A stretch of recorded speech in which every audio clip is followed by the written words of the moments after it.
Hi friends, welcome to my channel. నేను మీ కుసుమ. ఈరోజు మష్రూమ్తో curry ఎలా చేయాలో చూపిస్తాను. ముందుగా మష్రూమ్ని పైన పొర ఉంటుంది, అదంతా తీసేసి బాగా క్లీన్ చేసుకున్న తర్వాత పొడుగ్గా ముక్కల కింద కట్ చేసుకుని పక్కన పెట్టుకోవాలి. తర్వాత పొయ్యి మీద బాండీ పెట్టి ఆయిల్ వేసి బిర్యానీ ఆకు, దాల్చిన చెక్క, లవంగాలు, షాజీరా వేసి యాలకులు వేసి బాగా ఫ్రై చేసుకోవాలి. తర్వాత చిన్నగా ముక్కలుగా కట్ చేసి పెట్టుకుని ఉల్లిపాయ కూడా వేసి బాగా మగ్గనివ్వాలి. మష్రూమ్ అనేది త్వరగా మగ్గిపోతుంది కాబట్టి ఉల్లిపాయ పూర్తిగా మగ్గిపోవాలి.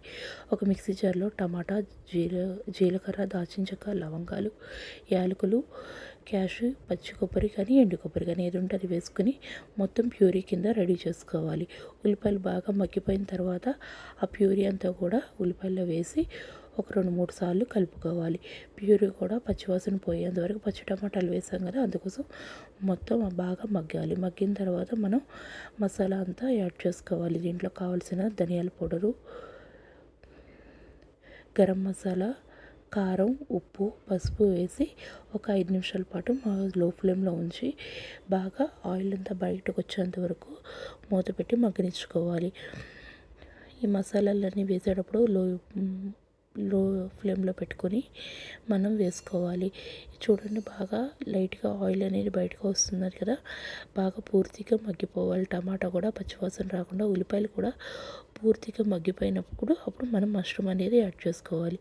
ఈ మష్రూమ్ అనేది తెచ్చుకున్న రోజే ఫ్రెష్గా చేసుకుంటే బాగుంటుంది. క్లీనింగ్ కూడా ఈజీగా అయిపోతుంది. ఇలా ఆయిల్ బయటకు వచ్చే స్టేజ్లో ఉండగా మష్రూమ్స్ వేసి ఆ మసాలా అంతా మష్రూమ్స్కి పట్టేలాగా ఒకసారి 2-3 నిమిషాలు కలుపుకొని మూత పెట్టి పక్కన ఉంచుకోవాలి. తర్వాత మనం గ్రేవీ కోసం ఎంతైతే వాటర్ కావాలో అంత వాటర్ ఆల్రెడీ మనం మిక్సీ జార్లో టమాటా ప్యూరీ రెడీ చేసి పెట్టుకున్నాం కదా, దాంట్లోనే ఒకసారి వాటర్ పోసి ఆ వాటర్ అంతా దీంట్లో పోస్తే టమాటా ప్యూరీ కూడా కొంచెం ఉంటుంది కదా మిక్సీ జార్లో, అదంతా కూడా కూరలోకి వచ్చేస్తుంది.